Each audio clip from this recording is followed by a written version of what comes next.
celebração, esse início de pontificado do Papa Leão XIV, e aqui nos reunimos na preparação da festa da padroeira da nossa paróquia, Nossa Senhora de Fátima, a Mãe de Deus, que vem ao encontro de seus filhos, para que, como mãe, possa cuidar, sobretudo, daqueles que estão mais necessitados. E assim, a palavra de Deus que nos foi proclamada nos ajuda a entender que o bom pastor, ele reúne as ovelhas, a unidade do rebanho. A igreja é unidade.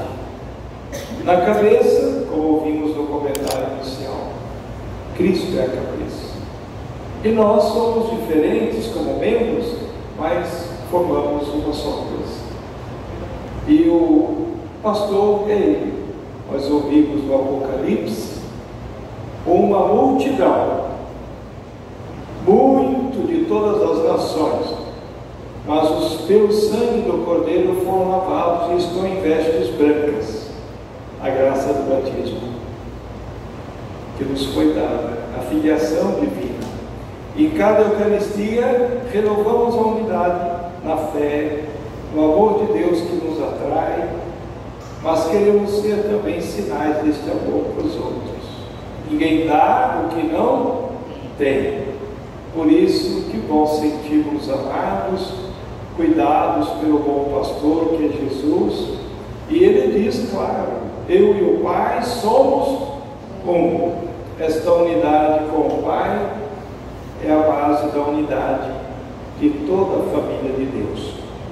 E assim, nós nos reunimos nesta fé. Claro que nos Atos dos Apóstolos, quanta dificuldade os apóstolos tiveram para evangelizar, a partir ali do povo escolhido, povo de Israel. Jesus foi o primeiro, o bom pastor que dá vida pelas ovelhas, foi julgado, condenado e morto, mas Deus o ressuscitou. É justamente dando a vida, como o grão de trigo cai na terra, e para produzir fruto precisa morrer. É com a morte em Cristo que nós vamos sentir a vida, a ressurreição, o fruto do amor de Deus, que vence o pecado, causa da morte, e que vence a própria morte.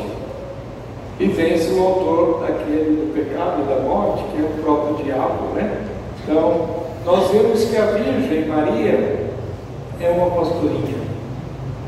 É a figura da igreja mãe, que cuida dos filhos. Eu tenho uma história de meu pai neto, São João Bosco, grande devoto de Nossa Senhora, que ele chamava o título de Auxiliadora. E foi na época também que foi declarado o dogma da Imaculada. São Domingos Sábio era um dos meninos de São João Bosco, que ficou tão entusiasmado e fundou uma companhia da Imaculada com seus colegas, uma liderança. Pena que ele morreu só com 14 anos de idade, com a tuberculose na época, Mas foi um grande apóstolo defendendo aqui a Imaculada, E mostrando o amor desta mãe. E é bonito que esta experiência do bom pastor, ele sonhou aos 9 anos de idade, que num terreno à frente do sítio dele, um prado se estendia, e muitos meninos, rapazes, brigando, xingando, e ele foi para apartar, e apareceu um Senhor. Não com a pancada vai conquistá-los para mim, mas com a bondade. Mas como é que eu faço isso? Eu vou te dar uma mestra. E aparece uma bela senhora, que aponta para os rapazes assim, que pareciam feras, feias, mas que se transformavam em mansos cordeirinhos. com a virtude, com a bondade, a caridade, com a mansidão, com a paciência, e assim torna-te humilde, forte, robusto. E ela falava assim, colocou a mão na cabeça e ele acordou. Foi contar para a família no café e contou essa história. Aí tinha um irmão que pegava pesado com ele: você vai ser chefe de bandido. O outro, que era muito próximo dele: você vai ser um pastor de ovelhas. A avó falou: a gente não tem que acreditar em sonho, não. Mas a mãe, que vai ser declarada santa em breve, como São João Bosco também, disse ao filhinho Joãozinho: quem sabe não vai ser um padre para cuidar dos jovens. Mãe, e ela sabe, né, que ela cuida como pastorinha, né, de todos. E o Papa Francisco insistiu, e agora o Papa Leão continua, né, dizendo que a igreja deve ser mãe de todos, não exclui ninguém, sobretudo os mais lascados, né? Os mais necessitados. E é assim que é o bom pastor faz, sobretudo atrás da ovelhinha desgarrada, perdida, estrupiada, né? E traz de novo o rebanho. E se alegra por uma que se converte do que por 99 que não precisa de penitência, de conversão. É assim o coração do nosso Deus, que é o bom pastor de nossas vidas.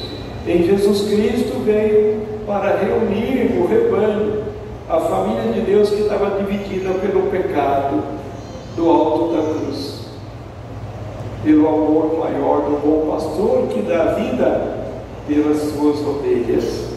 E assim nós, como igreja, aprendemos: a Virgem é mãe, está sempre presente na vida dos seus filhos.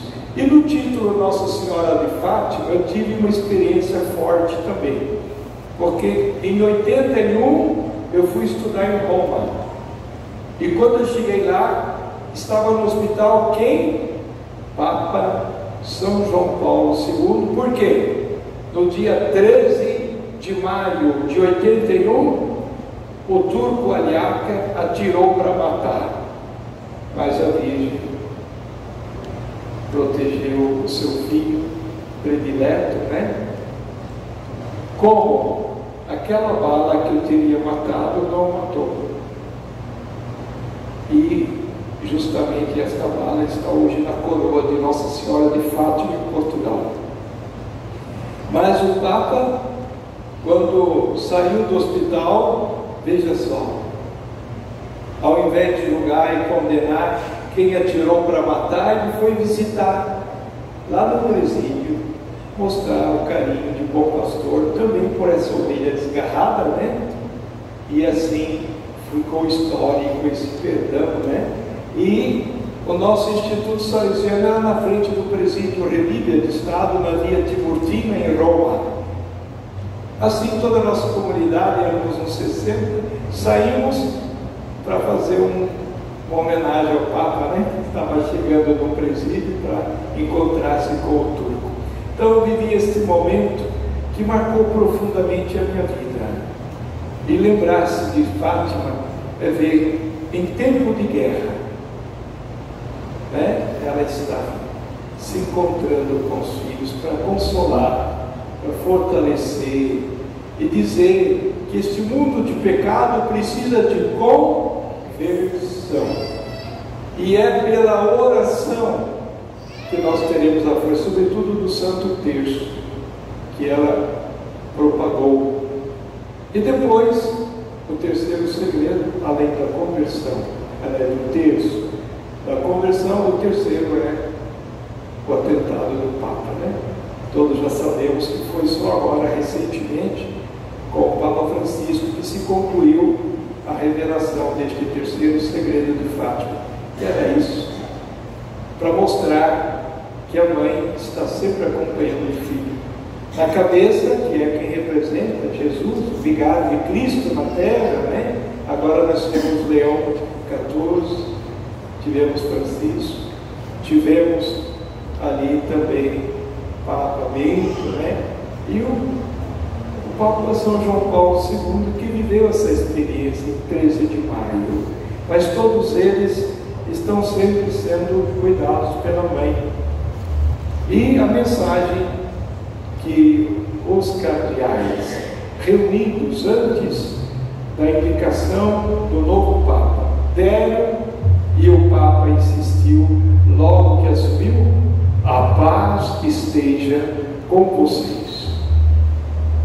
Conclamou o grupo dos cardeais que os governantes que estão em guerra tenham paz já, cessem as guerras. É um apelo dos bons pastores, né, da igreja, que querem a unidade da família humana, e a mãe a interceder. Foi tão bonito, né, o Papa até dizer que Nossa Senhora de Loreto, que é justamente aquela que é patrona ali da Itália, ela seja a mãe do seu pontificado, como foi a de Francisco, né, que em toda a sua atividade, antes e depois, ia lá, Nossa Senhora, né, na Basílica de Santa Maria Maior, e está sepultado lá na casa da mãe, Nossa Senhora. A devoção dos nossos papas, e São João Paulo II nem se fala, né? Totus tuus Maria, todo de Maria, era o seu lema de vida. Então todos nós hoje renovamos também, junto com a liturgia do Bom Pastor, esse desejo. E sentimos-nos amados e cuidados pelo Bom Pastor, mas todos nós somos pastores também, cada um na sua responsabilidade, alguns mais, outros menos. Com os anos mais vividos, tem mais sabedoria, né? De ver com mais paciência, compreensão, aceitação, esperar o tempo de Deus para cada filho, neto, bisneto, seja lá o que for, né? Mas o pastoreio se dá a tudo. Também os adolescentes, as crianças, podem cuidar dos seus amigos, né? Como bons pastores, como eu falei de São Domingos Sábio, mas também temos agora Carlo Acutis, que seria canonizado justamente no dia da misericórdia, mas pela morte do Papa ainda está esperando um pouquinho.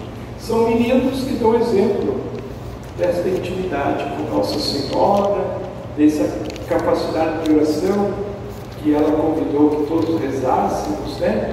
E o amor a Jesus Cristo, sobretudo, para que em sua palavra de salvação nós possamos sempre nos converter a ela. E neste mundo nunca estamos prontos. Até quem está ali bastante idoso já sabe que ainda está se convertendo, né? Está aprendendo. Cada dia da vida é uma nova lição. Por isso que a mãe nos ensina com toda a sua ternura, o seu carinho, as melhores lições do seu filho Jesus, na oração, na conversão, e sobretudo nesse desejo constante de sermos sinais de amor para as outras pessoas que ainda não saborearam o carinho de Deus, o carinho da Mãe Nossa Senhora. E vamos renovar nossa fé, professando.